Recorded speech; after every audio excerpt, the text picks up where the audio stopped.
जय हिंद दोस्तों।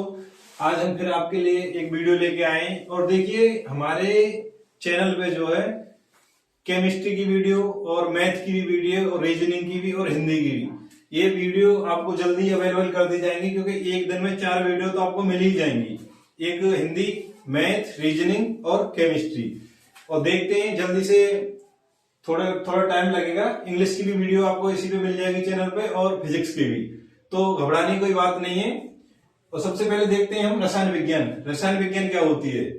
तो रसायन विज्ञान वह होती है विज्ञान की वह शाखा जिसमें द्रव की संरचना व उसके गुण धर्म तथा उसमें होने वाले परिवर्तनों का अध्ययन किया जाता है। रसायन विज्ञान कहलाता है।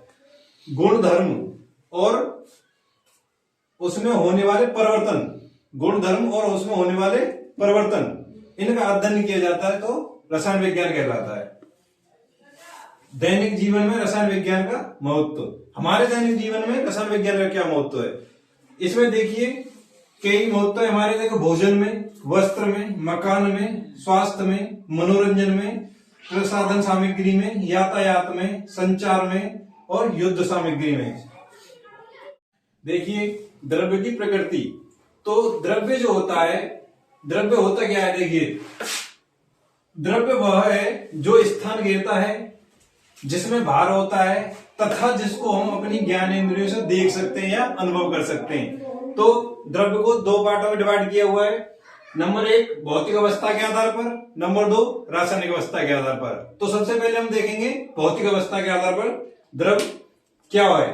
तो देखिए भौतिक अवस्था के आधार पर द्रव्य को 3 अवस्थाओं में वर्गीकृत किया गया है। अब ये 3 अवस्था होती कौन कौन सी हैं? तो देखिए सबसे पहले हम भौतिक को देख रहे हैं। तो भौतिक में होती है ठोस, द्रव और गैस। देखो द्रव्य अलग है और द्रव अलग है, ठीक है। ठोस, द्रव और गैस आता है ठोस। अब ठोस में देखेंगे जिन पदार्थों का आकार तथा आयतन दोनों निश्चित हो, तो वो क्या है? ठोस अवस्था में कहलाते हैं। जैसे लकड़ी हुई, लोहा हुआ, क्या हुआ, ये दोनों क्या है? हमारे कठोर पदार्थ हैं। जो कठोर पदार्थ होते हैं उन्हीं को हम बोलते हैं ठोस। तो ये हमारे दोनों ठोस पदार्थ हो गए। उसके बाद आता है हमारा नंबर द्रव्य। द्रव क्या होता है? जिन पदार्थों का आयतन तो निश्चित होता है परंतु आकार निश्चित नहीं होता, वो द्रव में आ जाते हैं। जैसे हमारा रक्त हुआ, एल्कोहल हुआ, दूध हुआ, तेल हुआ, ये हमारे सभी क्या है? द्रव पदार्थ हैं। नंबर 3 आती है गैस। जिन पदार्थों का न तो आयतन निश्चित होता है और न आकार निश्चित होता है, ये पदार्थ कहलाते हैं हमारे गैस के। जैसे कार्बन डाइऑक्साइड, नाइट्रोजन, CO2 और अमोनियम गैस है। ये सारी गैसें क्या है? जितनी भी हमारी गैसें ये क्या है? हमारी गैसीय फॉर्म में आ जाती हैं।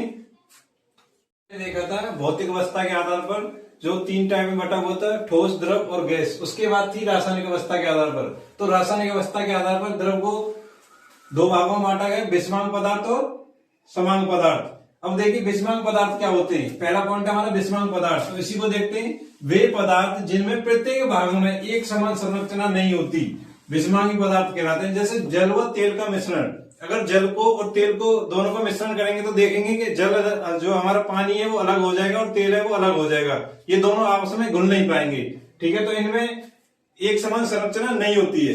तो ये हो गया हमारा विषमांगी पदार्थ। दूसरा है समांग पदार्थ। समांग पदार्थ वे पदार्थ जिनमें प्रत्येक भाग में एक समान संरचना होती है तथा एक समान गुण पाए जाते हैं। जैसे लोहा, तांबा, पारा, सोना आदि। और ये हमारे टॉपिक है, जो हमारा ये टॉपिक यहीं पे खत्म होता है।